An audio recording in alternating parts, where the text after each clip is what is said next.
These koalas are clinging on to life, desperately dehydrated with burnt paws, and it's a rush to treat them before another fire front comes in. Okay, so we don't have any burns to the eyes. Well, we've got a lot of singeing of the fur and a little burn on the chin. Around 25,000 koalas are thought to have died in the bushfires on Kangaroo Island. That's half the population here. Dozens of animals are being brought into the wildlife centre, which set up an emergency triage area. Can you see the colour of his eyes? Yeah. See how they're white? So he actually can't see at all. So he's got no menace response there. And unfortunately, when that happens, their prognosis is really poor because they can't look after themselves. Sometimes their vision never comes back. The decision is taken to euthanize the wallaby. For every one animal that comes in here, about 100 have died. Sam Mitchell's done this too many times over the past few weeks. You've got that machine down there and the bucket's full and you're tipping them in a hole, it gets to you. The fires are creeping closer to the wildlife centre, so the army's moved in its muscle to clear as much of the tinder-dry brush as possible. The centre's inundated with injured animals, and as fast as they're building pens for them to give them time to recover, more keep coming in. Even though everyone here knows the centre lies in the path of the wall of fire.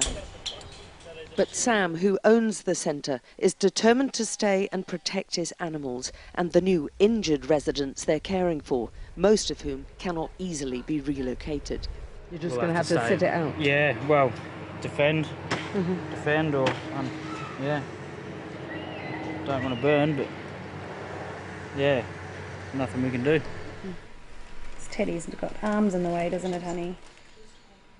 The fires may well have changed the island forever. Sam's wife, Dana, is now busy trying to feed and build up some of the orphans left behind and now living in their front room. She's drafted in her father and volunteers, but as well as the impact on Australia's better-known wildlife, there are grave concerns that at least 2 other species unique to Kangaroo Island may have been wiped out. Because they're coming off the fire grounds, may have not had feed for a couple of days, like a lot of the adults coming in. The second they come in, the first thing they want to do is eat. Hey, Barb, they're evacuating Pandana now. Yep. So if you guys have got to go, because remember they're going to close the roads. Yep. Okay. Yep. So, yeah. The winds are picking up, but no one knows exactly which way they'll blow. There are multiple fires forming an arc around the wildlife centre and closing in. One of the next door farms is already on fire, and the smoke and flames are gaining ground on the livestock. Want us to take anything? I've got all the joeys and that. Yeah. Dana decides she has to take the couple's little boy out of the danger zone to safety.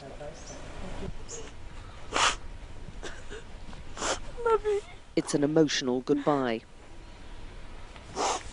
Just get out of here. Yeah, we gotta go. Some of the orphan animals are also packed into the departing vehicles. Water bombers and plane spotters fly overhead constantly, relaying the latest information on the fire movements, and it doesn't look good.